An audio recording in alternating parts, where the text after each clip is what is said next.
한 주간도 평안하게 잘 지내셨습니까? 네, 아멘으로 화답하여 주셔도 감사하고요. 네라고 화답해 주셔도 감사하고요. 마음으로 대답해 주셔도 감사합니다.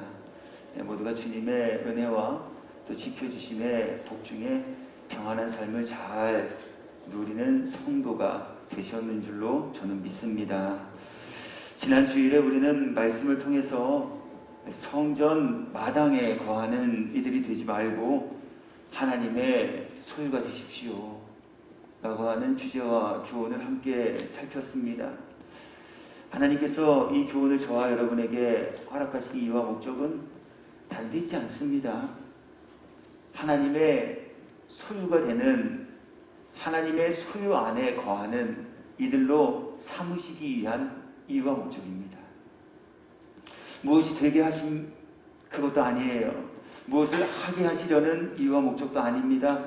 오직 하나님의 소유지 밖에 있던 이들을 이제 하나님의 은혜와 사랑이 미치는 하나님의 소유지 안으로 인도하여 드리시기 위하여서 하나님께서는 하나님의 소유지가 어디까지인지를 우리들에게 알리시고 하나님의 소유 안으로 들어오는 이들이 되라 하는 것을 선포케 하시고 또 함께 나누게 하여 주셨다는 겁니다. 그래서 하나님께서는요, 창세 이후로부터 하나님을 떠나 마귀와 사단의 수단이 되어 하나님께로부터 오는 진노를 쌓아가는 이들을 구원하시고자 선지자들을 통하여서 그리고 복음을 선포하는 이들의 입을 통하여서 주님께로 돌아오라 부르시며 주님을 떠난 이들에게 초청장을 발송하여 주셨습니다. 이사야서 55장 7절입니다. 악인은 그의 길을, 불의한 자는 그의 생각을 버리고 여호와께로 돌아오라. 그리하면 그가 긍휼히 여기시리라. 우리 하나님께로 돌아오라. 그가 너그럽게 용서하시리라. 용서함 받게 하시기 위하여서 돌아오라 부르고 계셔요. 주님의 자비와 긍휼을 입고 사는 이들로 삼으시기 위해 돌아오라 부르시며 초청하고 계셔요. 요엘 선지자의 입을 통하여서도 주님은 이렇게 주님을 떠난 이들을 부르고 계십니다. 여호와의 말씀에 너희는 이제라도 금식하고 울며 애통하고 마음을 다하여 내게 돌아오라. 앞서 말씀드렸지만 주님께서 사람들을 이처럼 부르고 계신 것은 하나님의 품으로 돌아온 이들을 위하여서 창세전부터 하나님께서 예비하여 놓으신 그 은혜와 거룩한 곳에서 구원과 영생의 복락을 입고 누리며 사는 이들로 삼으시기 위함이셨습니다. 심부름 시키려고 부르시는 것 아니에요. 굳은 일 맡아 감당하게 하시기 위해서 부르심도 아니라는 거예요. 부르심의 가장 궁극적인 이유와 목적함은 구원과 영생에 이르는 이들로 삼으시기 위하여서 주님의 부르심을 듣고 주님의 부르심에 화답하여 주께 나온 이들을 위하여서 주님은 천국잔치를 이미 예비하시고 배설해 주실 것인데 그 천국잔치에서 주님과 함께 기쁨을 누리는 이들로 삼으시기 위하여서 주님은 주님을 떠난 이들을 부르고 계시다라고 하는 거예요. 예레미야 25장 5절 말씀을 통해서 주님은 이것이 부르심의 분명한 이유가 되어진다라고 우리들에게 알리고 있습니다. 그가 이르시기를 너희는 각자의 악한 길과 악행을 버리고 돌아오라. 그리하면 나 여호와가 너희와 너희 조상들에게 영원부터 영원까지 준 그 땅에 살리라. 깨달아지고 믿어지는 은혜가 저와 여러분 모두에게 있기를 예수님의 이름으로 축복합니다. 믿어야 할 복음의 진리와 내용이 바로 여기 있습니다. 주님은 이것을 우리 모두가 믿고 믿기에 주님의 은혜와 사랑이 머물고 역사되는 그 주님의 품으로 돌아오는 이들이 되기를 지금도 원하고 계시다라고 하는 거예요. 그래서 우리 깨달아지고 믿어짐으로 비록 이전에는 탕자처럼 아버지 속도 썩이고 아버지의 품을 떠나 아버지의 마음을 아프게 해드리는 일을 하며 살아오셨다면 이제 이 시간 이후부터라도 깨닫고 아버지의 품으로 돌아와 아버지의 미쁨이 되는 자녀, 또 깨닫고 돌아온 이들, 그들 벌하지 아니하시고 꾸짖지 아니하시고 다시 깨끗이 씻기시고 품에 안으시고 잃었던 아들의 권세 회복시켜 주시는 그 하나님 은혜와 사랑 가운데 날마다 거주하며 그 은혜와 사랑 중에서 큰 기쁨과 감사의 고백으로 넘치움 받으며 지내시는 저와 여러분 모두 되기를 예수님의 이름으로 축원합니다. 그러나 불행하게도 주님의 이러한 부르심을 듣고도 부르심에 응답하지 못하는 이들이 있다라고 우리들에게 말씀하고 있습니다. 심지어는요, 주님의 이 부르심의 음성을 대신 전하고 주님이 발송하신 이 구원과 영생의 복락이 있는 천국 잔치로의 초청장을 발송하는 이들을 해하고 그들의 행하는 모든 일들을 방해하는 이들이 있다라고 성경이 우리들에게 증언하여 주고 있습니다. 바로 오늘 본문이 이 부분을 우리들에게 보여주시는 말씀이 되는 것입니다. 계시록 11장 7절부터 11절까지의 말씀을 제가 다시 한번 읽어드립니다. 오늘 본문이 무엇을 이야기하고 있는가? 오늘 본문의 내용이 무엇인가? 라고 하는 부분을 성경은 우리들에게 이렇게 알립니다. 그들이 그 증언을 마칠 때 그들이 누구입니까? 증언하는 이들입니다. 무엇을 증언하는 이들입니까? 성전 마당에 거하지 말고 하나님의 소유가 되십시오 라고 하는 것을 전하는 증언자들이었습니다. 그들이 그 증언을 마칠 때 다 선포했다는 거예요. 여러분 돌아오셔야 됩니다. 여러분 돌아오십시오. 주님은 지금도 여러분을 부르고 계십니다. 지금도 주님은 저와 여러분을 품에 안으시길 원하십니다. 이 복음을 전했단 말이에요. 전하고 난 이후에 무슨 일이 있었습니까? 무적행으로부터 올라오는 짐승이 그들과 더불어 전쟁을 일으켜 그들을 이기고 그들을 죽일 터인지 그들의 시체가 큰 성 길에 있으리니 그 성은 영적으로 하면 소돔이라고도 하고 애굽이라고도 하니 곧 그들의 주께서 십자가에 못 박히신 곳이라 백성들과 족속과 방언과 나라 중에서 사람들이 그 시체를 사흘 반 동안을 보며 무덤에 장사하지 못하게 하리로다. 무정행으로부터 올라온 짐승과 전쟁에서 패하여 죽임을 당하게 되어진 이들, 그들은 주님의 돌아오라 하신 말씀을 선포한 증언자들이었습니다. 주님이 발송한 초청장을 사람들에게 전달하는 일을 했던 주님의 사자들이었습니다. 그들이 죽임을 당하게 되었다라고 성경이 오늘 우리에게 알려주고 있습니다. 그렇다면 다른 일도 아니고 복음을 선포한 이유로 죽임당한 이 두 증인의 삶과 이들의 고난 당함의 모습을 통하여서 오늘 저와 또 여러분들에게 허락하여 주시는 교훈은 과연 어디에 있으며 또 무엇일까요? 이제 우리가 이 부분에 대하여서 함께 살피고 또 묵상하면서 은혜를 나누려고 합니다. 먼저 하나님께서는 복음 전파한 이유로 인하여서 죽임을 당한 이 두 증인의 삶의 모습을 우리들에게 보이시면서 사람은 각자에게 주신 사명을 위하여 살아가는 존재이다라고 하는 것을 교훈하여 주고 있습니다. 사람은 죽기 위해 사는 것이 아니에요. 사람의 삶의 이유와 목적은 죽지 못해 사는 것도 아니에요. 사람은 내가 하고 싶은 것을 이루기 위해 살게끔 만들어진 존재도 아닙니다. 사람은요, 내가 하고 싶은 일을 하기 위해서 이 땅에 지음과 보냄을 받은 존재도 아니라는 거예요. 하나님께서 사람을 창조하실 때 하나님께서는 그 사람을 통하여서 어떠한 일들을 이루시기를 원하는 목적을 가지고 사람을 창조하여 주신 분이시다라고 하는 거예요. 이 땅에 존재하는 모든 것에는 그렇게 저마다의 의미와 그 쓰임새와 그것을 만든 목적들이 다 존재합니다. 지극히 적은 바늘 하나라도 우리들이 우습게 여기고 쉽게 구겨서 버리는 이쑤시개, 성냥개비 하나도 그것을 만든 이유와 또 그것이 쓰여져야 할 사용처와 또 그것을 만든 목적들이 다 존재한다라고 하는 거예요.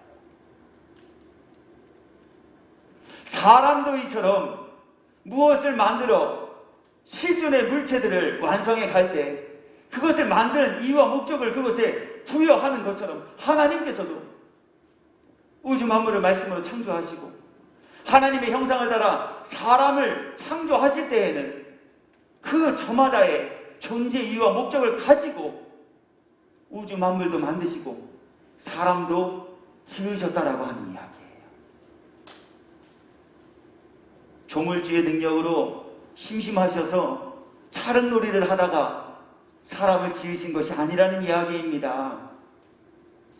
어찌어찌 하다 보니 내가 그냥 이 땅에 생명을 갖고 태어나서 어렵고 거칠고 힘들지만 숨이 붙어 있으니 그저 죽지 못해 하루하루를 살아가는 것이 우리 인생의 존재의 이유와 목적이 아니라고 하는 말씀이에요.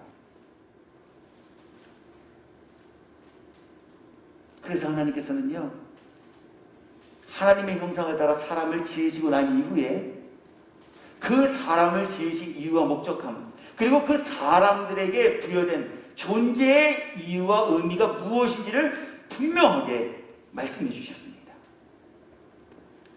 창세기 1장 28절입니다. 하나님이 그들에게 복을 주시며, 하나님께서 복을 입혀주신 그들이 누구입니까? 태초에 하나님의 형상을 따라 지음받은 아담과 하와 인류의 시초입니다. 그리고 하나님께서는 그들에게 이렇게 말씀하셨습니다. 하나님이 그들에게 이르시되 생육하고 번성하여 땅에 충만하라. 땅을 정복하라. 바다의 물고기와 하늘의 새와 땅에 움직이는 모든 생물을 다스리라 하시니, 하나님이 지어놓으신 이 우주 만물과 세상의 것들을 하나님께서 다스리는 일을 하게 하시기 위하여서 하나님께서는 하나님의 형상을 따라 사람을 지어놓으셨다는 거예요. 그래서 우리 자연도 아무렇게나 막 훼손해서는 안 돼요. 자연도 잘 지키고 보존하고 보호하셔야 돼요. 주님의 명령이시잖아요. 생육하고 번성하라. 땅을 지배하라. 내가 만들어 놓은 이 모든 하늘의 새와 바다에 기는 것과 모든 생물들을 다 다스리라. 우리에게 명령하셨잖아요. 또 이사야 선지자를 통하여서는 사람을 창조하신 그 창조의 목적과 이유가 무엇인지를 우리들에게 다음과 같이 알립니다. 이사야서 43장 21절입니다. 이 백성은 내가 나를 위하여 지었나니 나를 찬송하게 하려 합니다. 사람의 존재의 이유와 사람의 삶의 목적은 하나님을 비방하는 데 있지 않다는 거예요. 하나님을 욕보이는 데 있어서도 안 된다는 이야기예요. 왜요? 하나님께서 사람을 지으신 이유와 목적함이 하나님을 찬송하는 도구로 삼으시기 위하여서 지으셨기 때문에 그래요. 그래서 우리 먹는 것도, 보는 것도, 마시는 것도, 입는 것도, 어디에 가는 것도, 이것이 정말 하나님을 찬송하며 하나님께 영광을 올려드리는 일들인가라고 하는 것 늘 점검받아 보셔야 해요. 아무렇게나 잡수셔도 안 돼요. 먹는 것을 통하여서 하나님의 영광을 가리우는 일들을 할 수도 있기 때문에 그래요. 아무데나 가셔도 안 돼요. 성도가 잊지 말아야 할 자리에 머무는 것으로 인하여서 하나님께 영광 올려드리는 일들을 방해하고 저해할 수도 있기 때문에 그래요. 마태복음 5장 13절 이후의 말씀도 읽어드립니다. 이 땅에 오신 예수님께서 사람들을 향하여, 아니 주님을 따르는 이들을 향하여, 아니 주님의 소유된 주님의 제자들을 향하여 주님의 제자로서의 본분, 그리고 주님의 제자로서의 삶의 이유와 목적, 그것이 무엇인지를 분명하게 말씀하여 주셨습니다. 너희는 세상의 소금이라. 주님의 제자들은요, 교회 안에서의 소금이 아닌 세상에서의 소금이래요. 그리고 또 주님은 제자들의 존재 이유에 관하여서 이렇게 말씀합니다. 너희는 세상의 빛이라.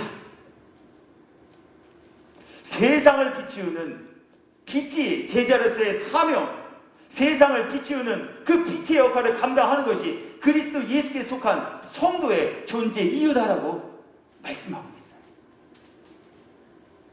그러면서 이와 같이 너희의 착한 행실로 하나님께 영광을 올려드리게 하라. 이것이 하나님 앞에 선 성도된 저와 여러분 모두의 직임이요, 사명이요, 존재의 이유가 됩니다. 그래서 하나님께서는요, 사도 바울의 고백을 통해서 사람의 존재 목적과 삶의 이유는 하나님께서 사람에게 부여하여 주신 이 사명을 완수하는 것에 있다라고 하는 것을 우리에게 알려주고 계셔요. 사도행전 20장 24절입니다. 내가 달려갈 길과 당신이 가야 할 삶의 목적지와 방향을 이야기해요. 우리 인생이 나아가야 할, 우리 인생이 도달해야 할 인생의 결승점 말이에요. 우리 인생의 목적지 말이에요. 무엇입니까? 주 예수께 받은 사명, 곧 하나님의 은혜의 복음을 증언하려 하는 일을 마치려 하면은 나의 생명조차 조금도 귀한 것으로 여기지 아니하노라. 선교지를 향해 떠나가는 선교사님들이 읊으라고 이 구절 여기에 기록하신 것 아니에요. 우리들에게 사명을 생명보다 귀하게 여기면서 살아가십시오라고 하는 것을 명령하고 강요하게 하시기 위해서 바울의 입을 열어 이 고백을 하게 하신 것도 아니에요. 하나님께서 바울에게 깨달음을 주시고 하나님께서 깨달음을 주신 그 바울의 입을 통하여서 우리 인생의 존재 이유와 목적, 우리들의 삶이 무엇을 추구하며 무엇을 완성하며 살아가야 하는가라고 하는 것을 일깨워 주시기 위해서 하나님께서는 사도 바울의 입을 열어 이 고백을 하게 하셨어요. 달려갈 길은, 우리 인생의 최종의 목적지는, 우리 인생이 이루어야 할 최고의 가치는 바로 나에게 부여해 주신 사명을 완수하고 이루는 것이다 라고 말씀하고 계셔요.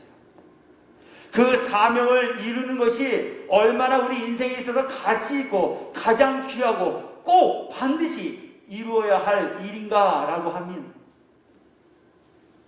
생명보다 귀한 것이 바로 사명이기 때문입니다. 이렇게 알고 계시다는 거예요.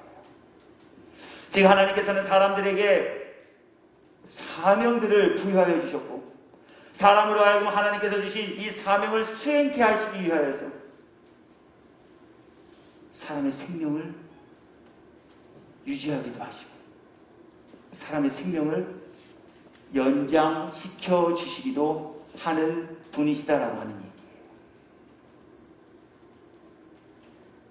그러므로 그리스도 예수께 속한 사람에게는 생명보다 귀하게 여기며 생명을 다하여서 생명이 다할 때까지 완수해야 할 그 하나의 일이 있는데, 그것은 주님께서 각 사람들에게 부여해 주신 사명을 이루는 것이다 라고 하는 것을 우리에게 알려주고 계셔요. 오늘 주님은 두 증인의 삶의 끝자락의 모습을 통하여서도 우리들에게 이 교훈을 나누게 하여 주고 계셔요. 계시록 11장 7절의 말씀을 다시 읽어드립니다. 그들이 그 증언을 마칠 때, 그 증언을 마치기 전까지는 그들의 생명이 유지되고 있었어요. 그들에게 부여하여 주신 주님의 복음을 전하는 그 증언자로서의 사명을 그들이 다 이루기 전까지는 하나님께서 그들의 생명의 주인이 되시고 그들의 이 땅에 머물도록 생명을 연장시켜 주셨어요. 그런데 오늘 본문을 보니까 그들이 그 증언을 마칠 때에, 마치고 나니 라고 하는 뜻이에요. 사명을 다 완수했어요. 사명을 다 이뤘어요. 그랬더니 그들에게 무슨 일이 있었습니까? 무정의 의로부터 올라오는 짐승이 그들과 더불어 전쟁을 일으켜 그들을 이기고 그들을 죽일 터인지. 증인으로서의 증언을 마치기 전까지 주님은 그들의 생명을 유지해 주셨으나 증인으로서의 사명인 이 증언을 마치고 난 이후에 주님은 그들의 생명을 이 땅에서 거두어 가셨고 그들이 죽음을 맞이하게 하심으로 이 땅에서의 삶을 마감케 하여 주셨다라고 하는 거예요. 그래서 우리의 생명은요, 주님의 사명을 온전히 완수하는 데까지 있어요. 그러나 우리의 생명, 이 생명의 끝이 우리 사람은 어디인지 모르기 때문에 우리는 그저 부여해 주신 하루하루, 매 순간순간 그 작은 시간들 앞에서도 내게 주신 사명 온전히 완수하는 귀한 과정과 시간으로 사용하는 지혜로운 이들이 되어야 함을 또한 우리들에게 알리고 계셔요. 그러면서 오늘 이 교훈 앞에 저와 여러분 모두가 점검하고 확인해 보아야 할 하나의 질문이 있습니다. 그것은 바로 우리의 삶의 목적은 과연 무엇인가? 라고 하는 거예요. 우리 과연 이 말씀의 교훈 앞에 무엇을 위해 살고자 희망하며 지내고 있는가라고 하는 거예요. 더 원초적인 질문으로 이해를 돕자면 왜 사시느냐라고 하는 거예요. 무엇 때문에 사시느냐라고 하는 거예요. 무엇을 위해 살고 계시느냐라고 하는 거예요.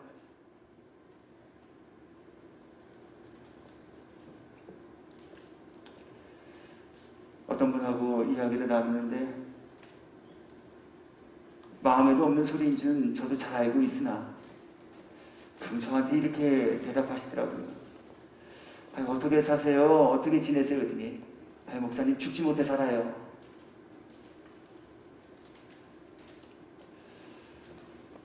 어쩌면 우리 대다수 사람들이 평시에 품은 마음과 삶의 이유가 되는지도 모르겠다라고 한번 생각해 봤어요. 죽지 않으니까 산다는 거예요. 그러나 삶의 이유와 목적은 없어요. 그냥 자고 일어나니 눈을 떠보니 해가 떴고 눈을 떠보니 숨을 쉬고 있고 숨을 쉬고 있으니 배가 고프고 먹고 나니 눕고 싶고 눕고 나니 해가 지고 사실 우리 이렇게 살아가고 있는 분들 얼마나 우리 주변에 많이 있는지 알 수 없어요. 사명을 완수하는 데 최선과 열심을 다하여 투자하고 주신 기회를 선용하기 위해 세월을 아끼고 시간을 아끼며 살아가도 부족함이 많은 우리 인생들이 주님의 사명을 완수하라라고 주신 이 시간을 얼마나 헛되이 낭비하며 보내고 있는지 알 수 없다는 이야기예요. 주님은 분명 말씀을 통하여서 이 백성은 나를 찬송하게 하기 위하여 지었다라고 우리들에게 알려주셨지만 정작 이렇게 설교하면서도 이 말씀을 외우고 있으면서도 이 말씀을 들었으면서도 나의 삶의 이유와 내가 살아가는 목적이 주님을 찬송하는 데 있지 아니하고 나를 찬송하고 내 만족을 이루기 위해 살아가는 그 일 앞에 열심을 하며 사는 이들이 얼마나 많이 있는지 알 수 없다는 얘기예요. 그래서 오늘 주님은 이 거룩한 진리의 교훈을 우리 모두에게 함께 살피고 나누게 하시면서 나는 그렇다면 과연 말씀 앞에 어떠한 삶의 목적을 가지고 살고 있는가라고 하는 것을 한번 점검받아보라 하고 계시다는 거예요. 허송세월 보내고 있지는 아니한가. 주신 시간과 생명과 은사를 오히려 죄 지는데 사용하고 있지는 않은가. 사명보다 내 생명을 더 귀히 여겨 무엇을 먹을까 마실까 입을까 오로지 이 고민, 이 염려 가운데 날마다 자기 자신을 괴롭히며 지내고 있지 않을까. 주님 이것 한번 말씀 앞에 우리의 믿음과 내면의 모습 비춰보라 오늘 우리에게 전하며 알리고 계셔요. 성도 여러분, 여러분들뿐만이 아니라 오늘 말씀해 주시는 이 교훈 앞에 저도 만일 오늘까지 나를 위해 내가 하고 싶은 것을 위해 삶을 살아내셨다면 오늘 주님이 주신 이 말씀과 교훈 앞에서 우리 2022년도 이 한 해에는 주님께서 우리들에게 부여해 주신 사명을 완수하는 그 자리에 우뚝 서 사명을 완수하고 이루어드리는 삶을 살아가는 성도 모두가 되시면서 우리의 삶이 하나님의 기쁨이 되어지는 삶, 우리의 삶의 매 순간순간을 통하여서 하나님께 영광을 올려드릴 수 있는 귀하고 복된 일을 감당하고 지내시는 저와 여러분 되기를 주님의 이름으로 축복합니다. 두 번째, 오늘 주님은 두 증인이 자신의 사명을 완수하고 고난을 당하게 되어진 이 모습을 통하여서 그러므로 사명을 이루어가기 위하여서 당하는 고난은 주님 앞에서 복된 것이다 라고 하는 것을 교훈하여 주고 계십니다.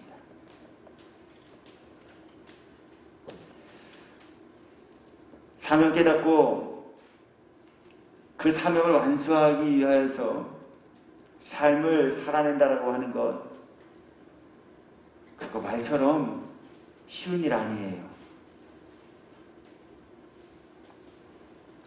왜냐하면요, 먼저로 주님이 우리들에게 부여해 주신 사명은요, 우리 사람의 의지와 결단과 노력으로는 결코 완성해낼 수 없는 것들이기 때문에 그렇고요. 두 번째로는요, 주님의 사명을 감당하는, 즉 주님의 미쁨이 되어지는 삶을 살아가는 그 과정 속에 주님의 미쁨이 되는 삶을 살아가지 못하도록 방해하는 방해의 세력들이 존재하기 때문에 그래요. 이렇게 이해를 좀 도와드릴게요. 원수 사랑하라. 하나님 우리들에게 주신 사명입니다. 원수 사랑하는 것 어렵습니까? 어렵습니까? 어려워요.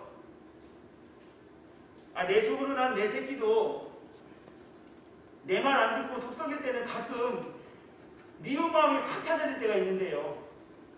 원수를 사랑하래.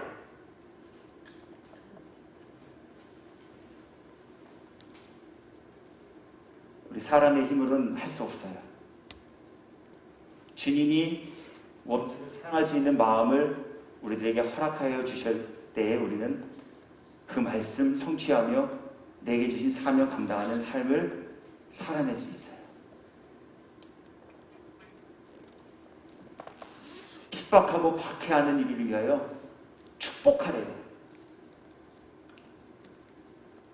생각만 해도 피가 거꾸로 솟고 평상시에는 아무렇지도 않았으나 말소리가 들려지고 그의 발자국 소리가 들려지기만 해도 심장이 두근두근 거릴 만큼 미운 마음으로 가득 찬 그 나를 박해하는 원수를 위해 축복하면서 기도하는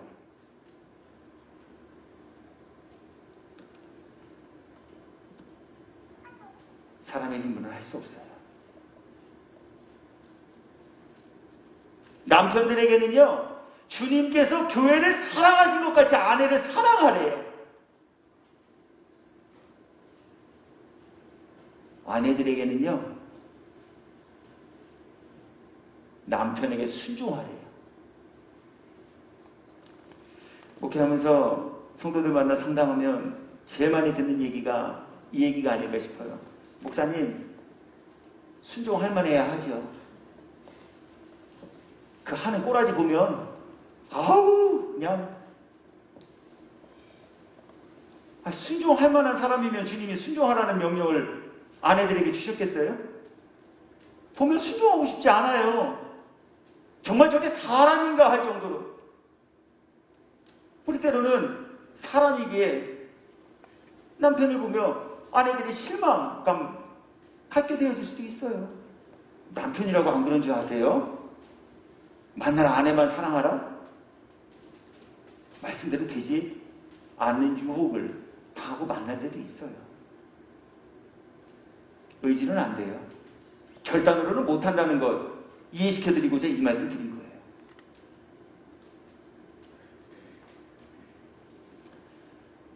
마귀도 방해해요.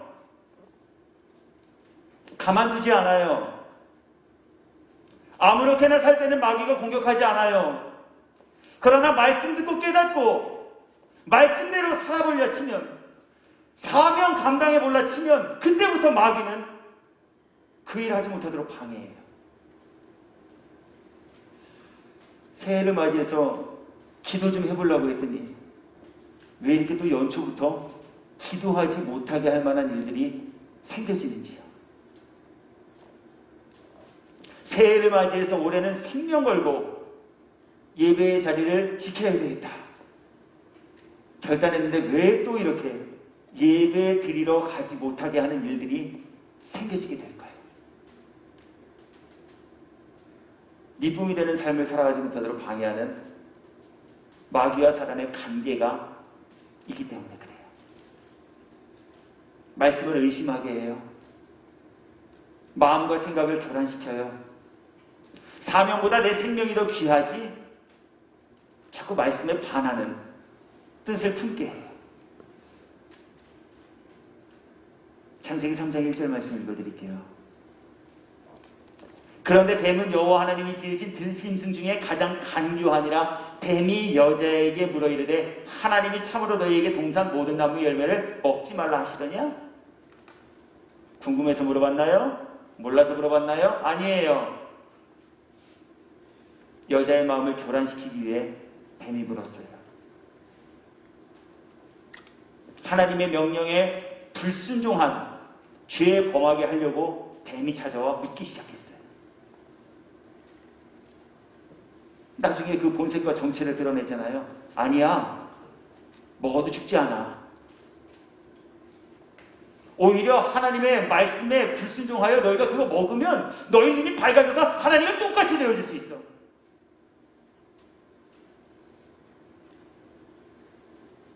얼마나 달콤한 얘기예요. 얼마나 우리로 하여금 말씀에서 떠나게 하기 쉬운 그리고 큰 힘을 가진 유혹들이에요. 요한복음 13장 2절의 말씀도 읽어드릴게요. 마귀가 벌써 가룟 유다의 마음에 예수를 팔 생각을 넣었더니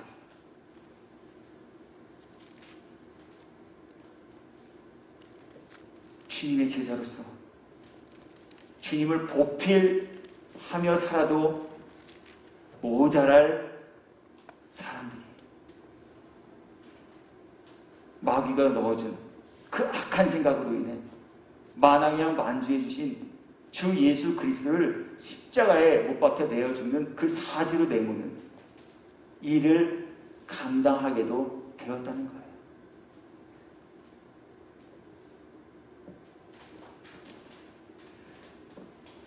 뿐만 아니에요.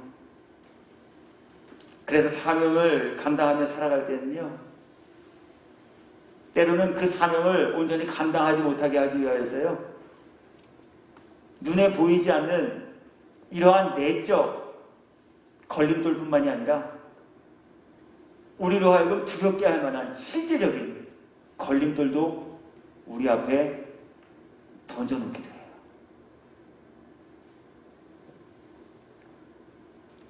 사명 감당하며 살 때 육체에 고난당하기도 해요. 고린도후서 11장 23절부터 27절까지의 말씀입니다. 그들이 그리스도의 일꾼이냐 정신없는 말을 하거니와 나는 더욱 그러하도다. 내가 수고를 넘치도록 하고 옥에 갇히기도 하고. 뭐 때문에요? 도둑질 하시다가요? 남을 기망하는 사기 행각을 벌이시다가요? 아니에요. 주님의 일꾼으로서 주님이 자신에게 맡겨주신 그 사명을 감당하는 삶을 살아가는 그 이유 때문에 말이에요.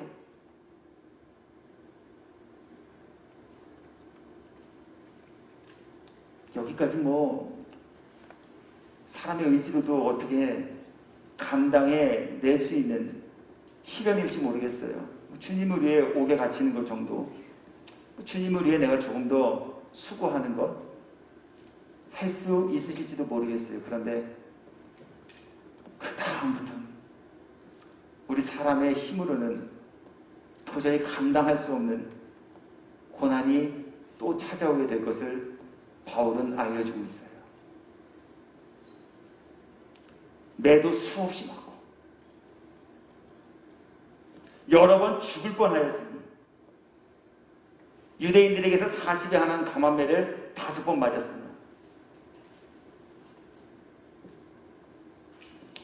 3번 태장으로 맞고 1번 돌로 맞고 3번 파선하고 일주일을 깊은 바다에서 지냈으며 여러 번 여행하면서 강의 위험과 강도의 위험과 동족의 위험과 이방인의 위험과 신의 위험과 광야의 위험과 바다의 위험과 거짓 형제 중의 위험을 당하고 또 수고하며 애쓰고 여러 번 자지 못하고 줄이며 목마르고 여러 번 굶고 춥고 헐벗은 거예요.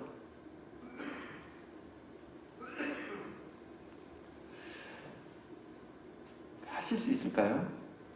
저 오늘 말씀 전하기에 말씀 준비하면서 한번 생각해 봤어요. 그래서 앞서 고백했잖아요. 수고하는 것, 주님을 위해서 옥에 갇히는 것 정도까지는 제 힘으로 하면 할 수 있을 것 같아요. 그런데 주님 때문에 두드려 맞는 자리에 그것도 그냥 맞는 것이 아닌 태장으로 맞고 곤장을 맞고 주리가 비틀어지고 살점이 뜯겨나가는 이 구타를 당할 때 생명의 위협을 느껴야 하는 절대절명의 위기 앞에 사명을 감당하는 이유로 인하여서 내가 그 자리에 서게 될 때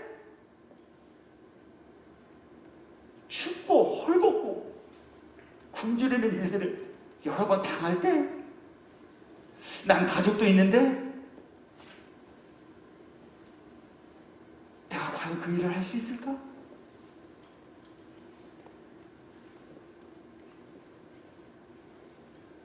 사람의 욕구와 세상의 성공 기준인 물질의 풍요는 결코 누릴 수 없습니다. 왜냐하면 주님이 사명자들에게 사명을 완수하는 삶을 살아가기 위해 갖춰야 할 삶의 모습이 어떠한 것인지를 다음과 같이 말씀해 주셨기 때문에 그래요. 누가복음 9장 1절 이후의 말씀입니다. 예수께서 12제자를 불러 모으사 모든 귀신을 제어하며 병을 고치는 능력과 권위를 주시고 하나님의 나라를 전파하며 앓는 자를 고치게 하려고 내보내시며 이르시되 사명자로 세우시고 이제 그들의 삶의 자리 속에서 그들에게 부여해 주신 사명을 완수하기 위하여서 그들을 파송하셨어요. 파송하시면서 주님이 이렇게 말씀하십니다. 먹고 살아야 되니까 병 고쳐주면서 감사하다고 사례비 가져오면 그저 사양하지 말고 모른 척 받아라. 너희도 가정을 꾸리고 가족이 있고 부양해야 할 식구들이 있으니 그들의 삶을 편안하게 유지하기 위해서는 뒷돈도 챙겨놓고 노후도 준비해놔라.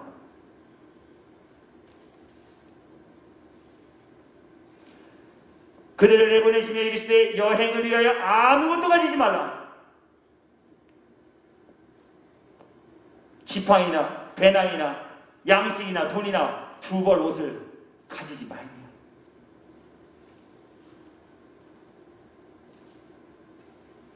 심지어 죽임당하기도 합니다. 오늘 본문에 소개되는 두 증인뿐만이 아니라 사명을 완수하기 위한 삶을 살았던 모든 선진들의 삶이 그랬습니다. 스데반 집사님이 그랬습니다. 그들이 돌로 스데반을 치니 주여 이 죄를 그들에게 돌리지 마옵소서 이 말을 하고 자니라. 사명을 완수하며 믿음을 지키기 위한 주님의 미쁨이 되어지는 삶을 살았던 사람들, 그들의 삶이 어떠하였을까요? 히브리서 11장 36절과 38절입니다. 또 어떤 이들은 조롱과 채찍질 뿐 아니라 결박과 옥에가 치는 시련도 받았으며 돌로 치는 것과 톱으로 켜는 것과 신체의 일부를 톱으로 잘라내는 이 고난도 당했다는 거예요. 칼로 죽임을 당하고 양과 염소의 가죽을 입고 유리하여 궁핍과 환난과 학대를 받았습니다.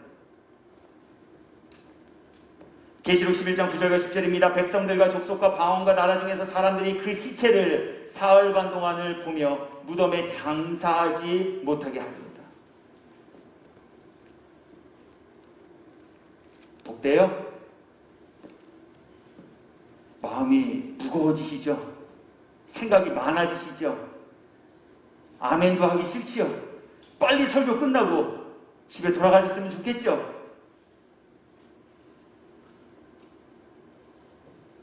내가 바라고 원하는 복이나 주시겠다라는 이러한 말씀만 좀 찾아서 읽어주고 들려주셨으면 좋겠다라는 생각 품고 계실지도 모르겠어요. 이게 어떻게 복돼요? 다 뺏기고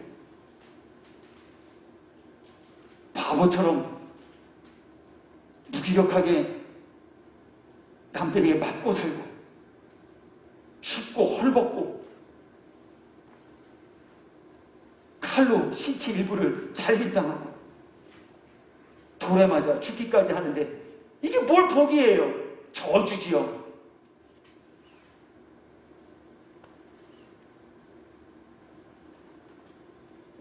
그래서 세상의 기준으로 보면은요, 사명을 위해 당하는 이 모든 고난이 불행이요 비극이에요.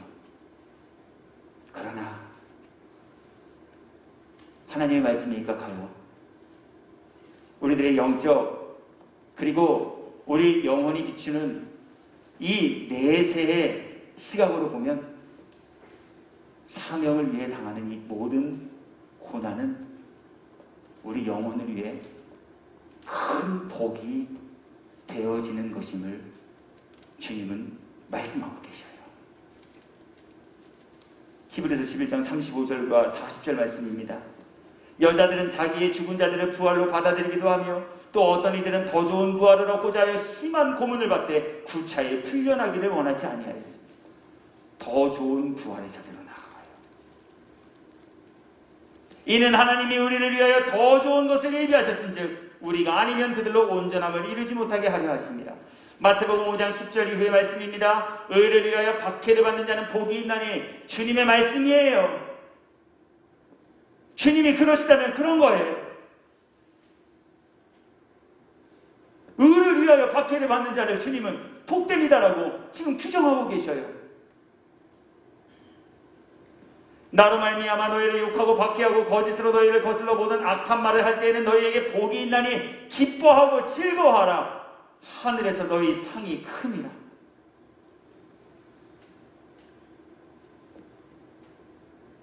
믿어지십니까? 믿어질 수 있게 되기를 주님의 이름으로 축복합니다. 저도 말씀 전하기에 원고 타이핑하고 그래서 이것 놓고 기도했어요. 하나님, 저 좀 믿어질 수 있게 도와주세요. 설교만 하지 말고 저도 하나님의 약속의 말씀이 믿어짐으로 사명을 감당하면서 살 때 받는 고난이 오히려 그 고난으로 인해 나의 상이 더 커지는 것이 됨을 하나님 저 믿게 좀 도와주세요. 왜요? 이것이 믿어지셔야 사명을 감당하며 사실 때 당하는 고난 앞에서도 굴하지 않았을 수 있기 때문에 그래요. 이게 안 믿어지면은요, 사명 감당하다 조금 어려움 당하면 우리 바로 실족하고 바로 놀라서 도망가요. 마치 자갈밭과 돌짝밭 위에 말씀이 뿌려진 사람들처럼 말이에요. 잠깐 믿는 것 같아요. 말씀 들을 때는 이해는 되지 않지만 그래도 성경이 여태까지 다 그랬다고 하니까 그래 맞아, 그래 그걸 거야, 그래 그거지. 근데 막상 삶의 현장에서 사명 완수하는 것 때문에 고난이 딱 찾아오면 믿어지지 않으니 금방 돋아났던 순이 다 말라 비틀어 죽어버리게 돼요. 말씀이 열매 맺을 수 없어요. 그래서 저는 주님의 이름으로 다시 한번 여기에 모인 저와 여러분 모두를 축복해요. 하나님 말씀이 믿어지는 은혜가 저와 여러분 모두에게 임하여 역사되기를 주님의 이름으로 축복해요. 말씀 정리해요.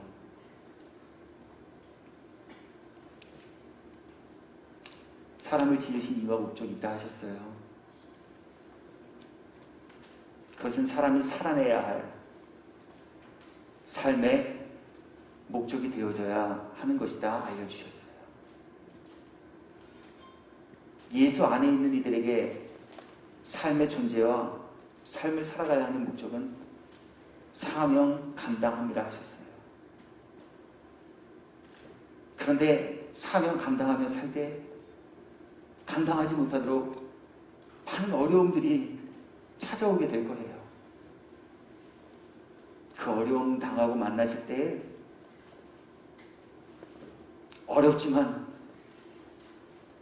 고난을 넘어 주님이 주실 은혜와 상급이 있음을 믿는 믿음으로 그 어려움을 극복하면서 사명을 감당하는 이들, 그들이 주님 안에서 복된 이들이다 라고 하셨어요. 주님 이거 믿으시래요. 이거 믿고 2022년 이 한 해에는 그 어느 해보다 사명 완수하며 살아가는 이들이 되라. 우리에게 또 교훈하시며 말씀 나누게 하셨어요. 저도 여러분 모두께서도 이 한 해 입술로만이 아닌 실로 하나님을 미쁘시게 드리는 복된 삶을 살아내는 이들 모두가 되시어서 하나님을 미쁘시게 해드린 이들을 위하여서 주님이 주시겠다라고 약속하신 그리고 예비하여 놓으신 구원의 기쁨, 영생의 복락 누리며 사시기 합당한 천국 백성 되기를 예수 그리스도의 이름으로 축원합니다.